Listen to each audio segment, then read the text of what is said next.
Hi, I'm Arun, and now we'll be starting with chapter number 6, which is resource mobilization.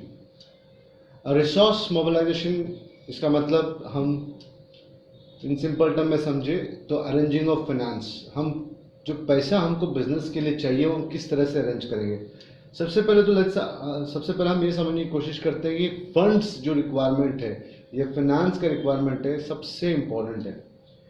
Production, marketing and finance, ये तीन important ingredient है for any business to be successful. और finance सबसे important है। Even before you start your business आपको funds की ज़रूरत पड़ेगी। आपका जब आप आइडिया के बारे में सोचते हो, उसको इम्प्लीमेंट करना चाहते हो, तभी से आपको फाइनेंस का बहुत ज़रूरत पड़ेगा।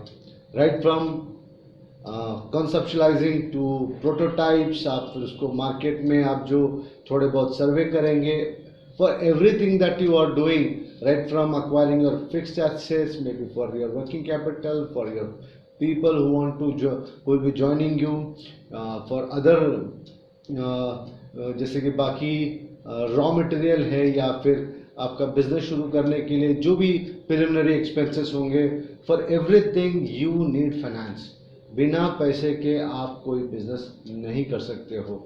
If you look at broadly, some of the points which why you need funds are: promote or establish the business, acquire fixed assets, make market investigations, develop product, keep men and machine at work, encourage management to make progress and create value, expand, diversify, improve and grow, be enough to meet unexpected unplanned business expenses.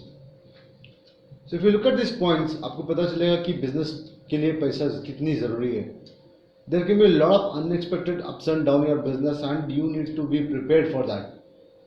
सिर्फ management capabilities या आपका business environment से important है कि उस particular moment में या उस टाइम जब आपका फाइनेंशियल क्राइसिस हो, आपके पास फंड्स होना बहुत ज़रूरी है। यदि नहीं भी है तो आप उसको मोबिलाइज कर सके, मतलब आप उसको अरेंज कर पाए, उतनी कैपेबिलिटीज या उतनी आपकी रिसोर्सेस होनी चाहिए जहाँ से आपके पास पैसा आ जाए बिजनेस के लिए। This leaves us with 3 important questions कि how much funds are required, कितना मुझे पैसा चाहिए होगा, ये पैसा मुझे कहाँ से मिलेगा, और ये पैसा मुझे कब मिलेगा। तो ये जो क्वेश्चंस है ये बहुत इंपॉर्टेंट क्वेश्चन है, बिकॉज ये पूरा चैप्टर यदि आप देखोगे तो आपको ये वेस एंड मीन्स कि आप कहाँ कहाँ जा सकते हो, आप कैसे पैसे को अरेंज कर सकते हो अपने बिजनेस के लिए, किस पर्पस के लिए, कौन आपको पैसा देगा, उनका क्या इंटरेस्ट होगा, what will be their interest when they are lending you or when they are giving you as an equity or maybe as a loan or maybe as an investment. So there can be various ways of funding your business. So we have to understand कि ये business के लिए पैसे कहाँ से आएंगे। जैसे हमने 11th में भी हमने देखा होगा कि हमारे पास वेरियस सोर्सेस होते हैं, जैसे इंटरनल और एक्सटर्नल। इंटरनल नॉर्मली जो प्रमोटर होता है वो खुद पैसा डालता है, जिसको हम इक्विटी कह सकते हैं। सो बहुत ही लिमिटेड होता है ये, बिकॉज आप बहुत मुश्किल से फंड्स अरेंज करते हो from your friends, probably from your own savings, या आपके कुछ और बिजनेस होगा उसमें से आपने निकाल कर डाला हुआ। सो एनीथिंग दैट आप जो पैसा आप खुद डालते हो तो उसको हम कहेंगे कि इक्विटी। दूसरा आता है एक्सटर्नल बोरोइंग। एक्सटर्नल बोरोइंग और जो है बहुत ही इंपॉर्टेंट है, बिकॉज ये आपको बाहर से अरेंज करना पड़ेगा। आपके बिजनेस के बाहर से जो आपको फंड करेगा वो आप पे तभी पैसा देगा जब उनको आपके बिजनेस पे कॉन्फिडेंस है।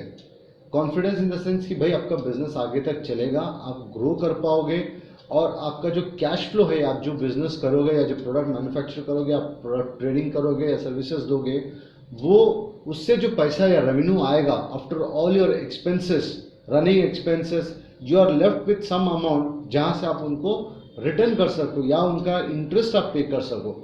सो which is very very important. So for anybody to invest in your business, या कोई भी आपके बिजनेस में पैसा डाले, इससे इंपॉर्टेंट ये है, वो ये जानना चाहेंगे क्या आपके बिजनेस मॉडल में वो कैपेबिलिटीज़ हैं कि वो over a period of time आपको with some return we will to give it back to them.